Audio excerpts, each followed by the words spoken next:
So I'm here today with Hector Badeau and Joelle Badeau to talk to you a little bit about fathers in honor of Father's Day in June. So would you each just introduce yourselves and tell us about your relationship with one another? Hi, my name's Hector, and I have. I'd like to believe I have a strong relationship with my daughter Joelle.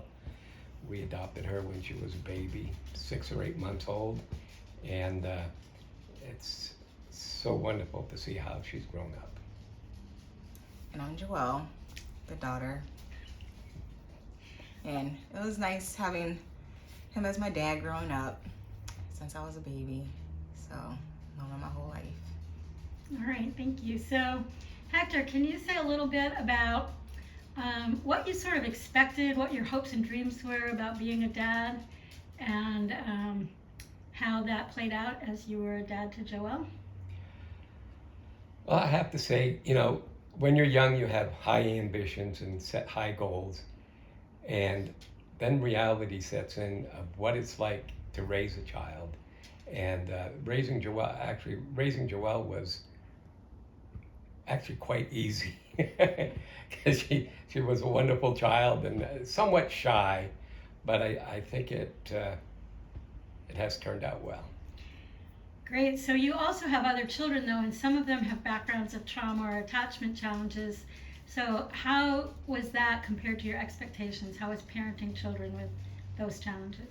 Well, I have to be honest, going into working with our children who had special needs, from Down syndrome, not Down syndrome, but from CP to terminal illness, I really didn't know what I was doing at first. I had to really reach out and talk to a lot of different people, and it was much harder than what I expected, putting in the time and the energy, but it was, in the end, well worth it.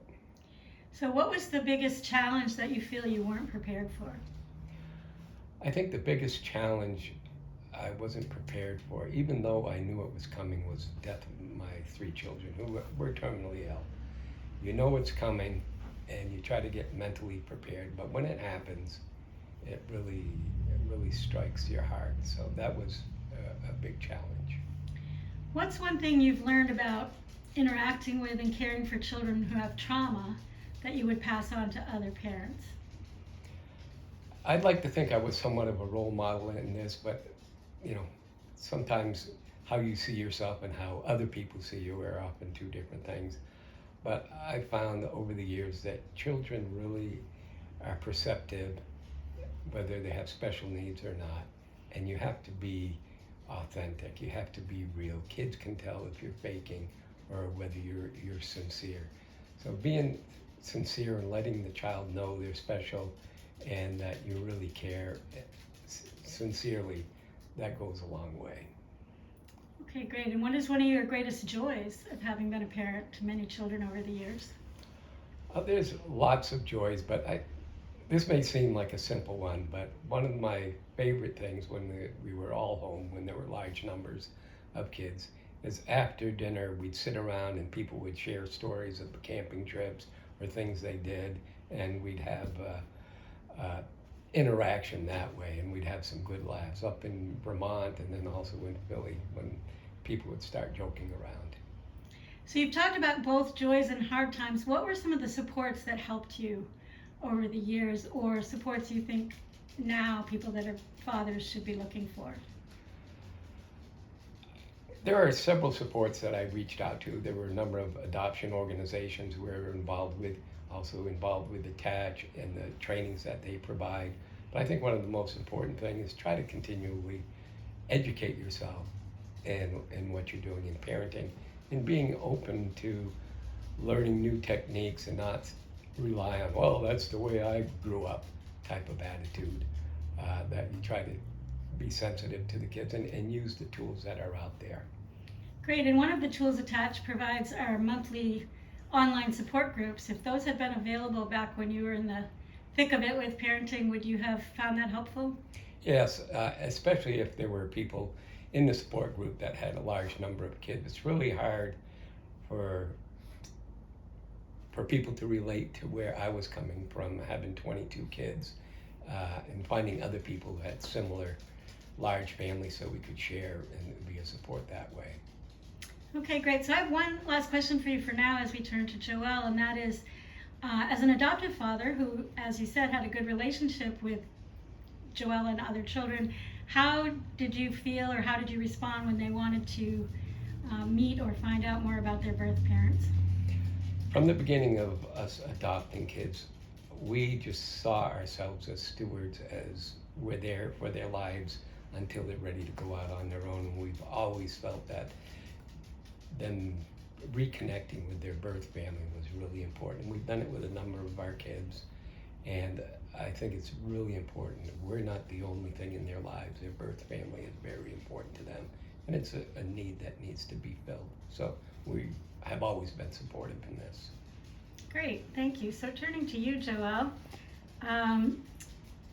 as you mentioned in your introduction, you grew up with Hector as your dad your whole life since you were a baby. So what was important to you about having a father that was there for you as you were growing up? I guess I would say just having somebody to talk to, or even coming home from school and have someone to help you with your homework or any issues you had at school. Having that advocate. I think I remember this one time in elementary or middle school, I got kicked off of the choir, and he came up to the school and had a talk with the principal, and I was right back onto the choir. So, having someone who supports you and will have your back is very important. Yeah, that's really great. And so as time went along, though, you decided that you wanted to reach out and learn more about your biological family. And first, I know you met your relatives on your mom's side, and you recently connected with your biological father. So why was that still important to you, even though you had this relationship growing up? I think mainly knowing where I came from originally. Since my adoption was closed, I didn't have a lot of information, like really no information. So it was very important for me to know like who I came from, where I came from, if there's any like health issues that ran in my family, my heritage, or even just who did I look like was very important to me. And when I met my biological mom, they had told me who my dad was passed away. So that kind of was like, oh wow, I never got a chance to meet him. So I felt some type of way about that. But then once I found out that he was alive, it was like, oh great, now I have this chance to meet him. And he's from a totally different country, so that it was even more exciting for me to find out like, oh wow, I had this bloodline that I didn't know I had before. Great. And so you recently got to go there and have a visit. Can you just share a little bit what that was like? Yes, so he's from Antigua. And it was at first maybe a little awkward for both of us.